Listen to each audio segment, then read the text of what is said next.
Okay, so that flat tire seems to be holding up pretty well. I found a safe place to test it out. We're going to have a guest appearance by my daughter Simone here. All right, say hi, Simone. Hi. All right, and we just made sure that someplace safe where nothing bad can happen. All right, and as a general rule, if there's ever anything dangerous, you know, I make my daughter do it first. Something bad happens, I've got another daughter, so, but there's only one me. All right, give it a test run. Let's make sure that tire works well.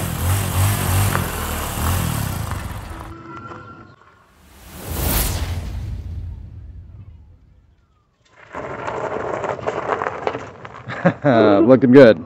No problems, huh? Awesome.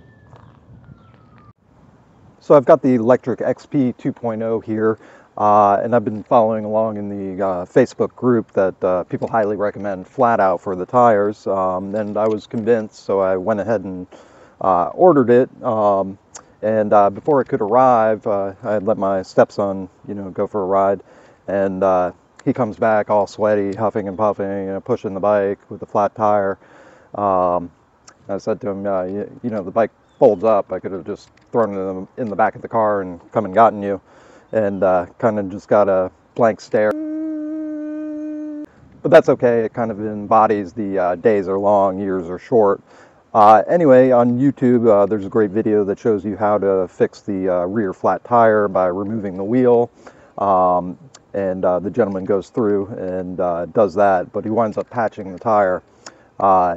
You can actually, patch this tire without removing the wheel, which will save you a lot of effort, and you can do it in the field with no other tools than a mini bike pump and a patch kit, which you should have on you. So we're going to go ahead and try that now. One thing you'll want to do if you have any aftermarket parts, you'll want to move them down. The only thing I have here is a mirror, just so when you flip the bike over, it's not going to damage it. If you were somewhere with a hard ground, you might want to put something under the handlebars. In this case, this is soft ground, so I'm not really too worried about that. And just to flip it over, you're just going to go ahead and hold the rear brake. Make sure your kickstand is up, and just pull it back like this, and then you're going to go ahead and position it however you want.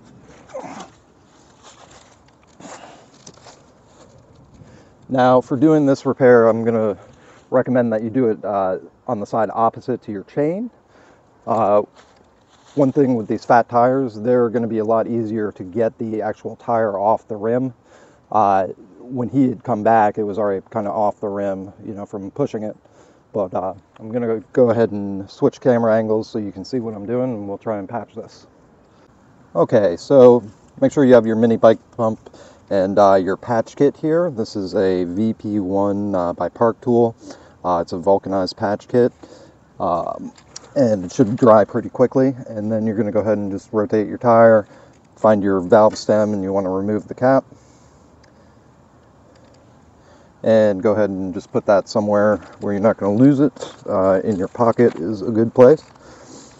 All right, and then what you want to do is push that through here and try and move the tire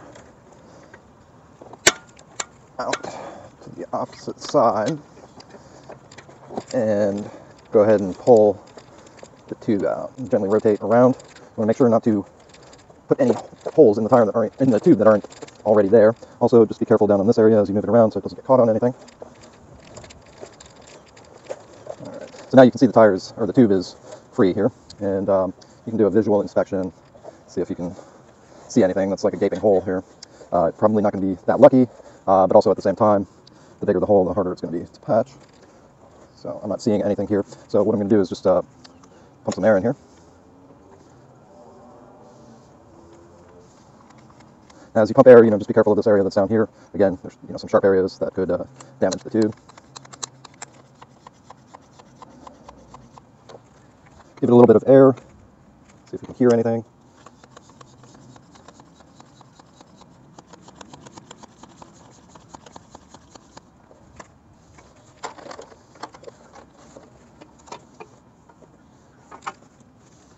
nothing yet. Now, obviously, out in the field, you're not going to have some of the things you might have, like soapy water in a spray bottle. So this is all dependent on you being able to find this hole, and I am starting to hear. Okay, it's definitely somewhere around there. I could hear it, and I could feel air coming out. So I'm just going to pump it up a little bit more here. All right. So, I don't know if you can see it, directly above this 3, where my thumbs are, is my hole. And it looks like there's a hole right there. So it's a tiny little hole there and there. And if you go online, you can find out what caused certain kind of punctures. This looks, I'm not even sure what we call it. This is, I believe, if you go look online, they call them snake bites. I forget what causes that, probably from hitting something. All right, so now again, if you were at home or something, you'd want this on a flat area. You can mark it with a Sharpie. I'm just going to remember, that it's right there in case I lose my place. All right, so if we look in our patch kit, there are instructions. Lightly buff the area to be patched using sandpaper. Spread a thin layer of glue around the hole, larger than the patch. Allow to dry. Peel off the patch backing and press firmly onto tube. So it sounds like you let the glue dry a bit before you put on the patch. Interesting. All right. So, and they've got multiple sizes in here. I'm probably going to need, I could do 2 small ones or try and cover the whole thing. Now I'm going to do, any patch is going to be temporary, really, but I'm going to do the flat out later, so I need something that's just going to work for the moment. So, let's see how big this patch is. All right, that big patch should work pretty well there. I'll cover both of those. All right, so let's get the sandpaper here. We'll just go ahead and now we're just going to gently sand this. Again, if I was at home, I might clean this up a lot more than I'm going to do here.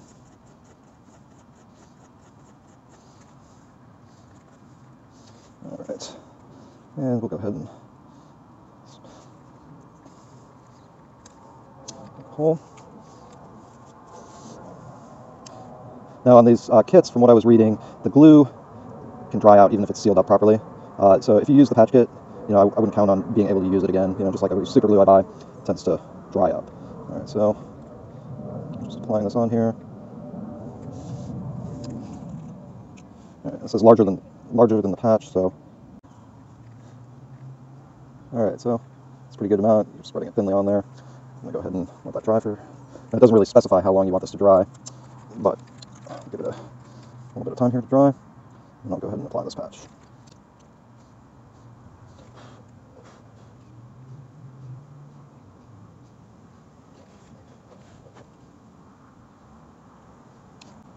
Okay, again, it doesn't specify how long to let it dry, but it appears to dry pretty darn quickly just in the air and blowing on it. So I'm going to go ahead and apply this patch now. And you just peel off the backing. And we're going to go ahead and apply that patch. Just firmly press on it.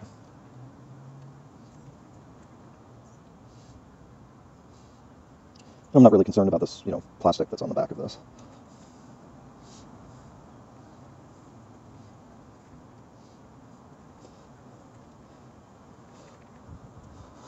All right, it doesn't really say to wait, but I'm just going to give that like 5 minutes, and then I'll come back and do the fun part, which is going to be getting this tube back into the tire and getting on my way. Okay, so it's been about 5 minutes here. The patch seems to be on here pretty well.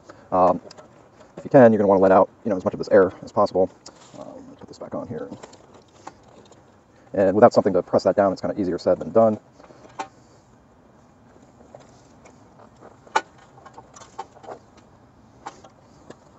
And I can hear some of the air coming out, and that may be good enough. So let's try this here.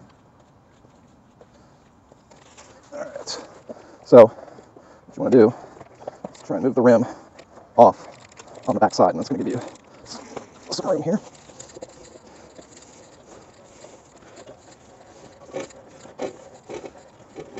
All right, so now there's some wiggle room.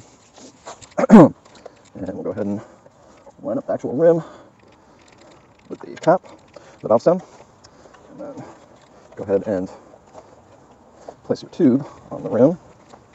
Now you want to try not to pinch the tube as you're doing this, so then go ahead and start stuffing that up into the tire. Make sure that your valve stem stays in.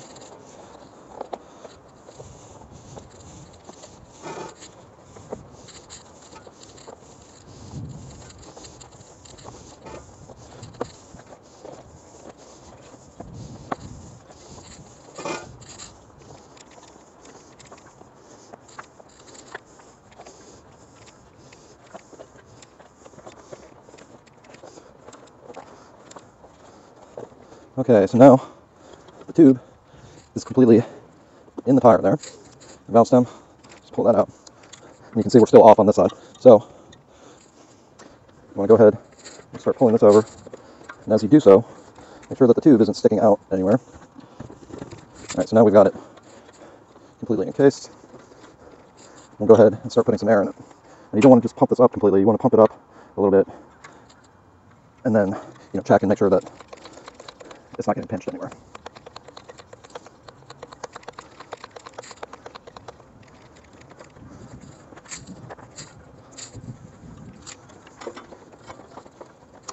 As you do it, just make sure the tire stays seated. Okay.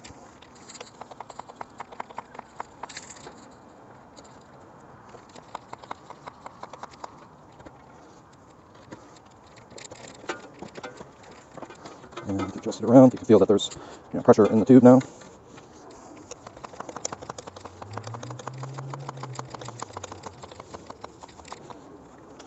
Right, this side is kind of bulking up and over.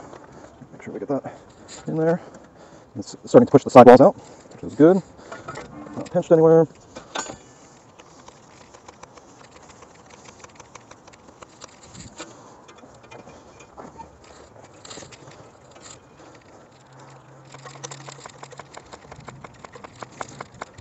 Now, if you have one of those little pressure gauges, those are handy to get the right PSI. I believe it's about 30 you're supposed to do on these. This is feeling pretty good. It looks like I'm well seated. Yeah, I can see here it says max to 35 PSI.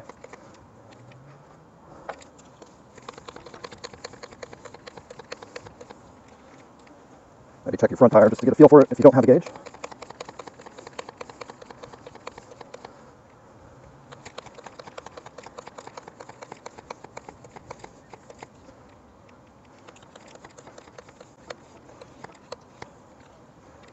All right, we feel pretty solid at this point. Double check to make sure that you're not pinched anywhere. And this should be good to go. Now, a patch like this isn't going to last forever. Once I put the flat out in, I'll feel safe to go without changing the tube. But if you weren't using something like flat out afterwards, you might want to change the tube at some point in the future. So I'm going to give this, a little while, and we'll check and make sure that the tire is holding air. But we should be ready to ride, and this will definitely get you home. If for some reason you couldn't find that, rather than doing what my stepson did, you can always use Uber and get either a wheelchair accessible vehicle or an SUV for something that folds down like this. So you don't want to be stranded.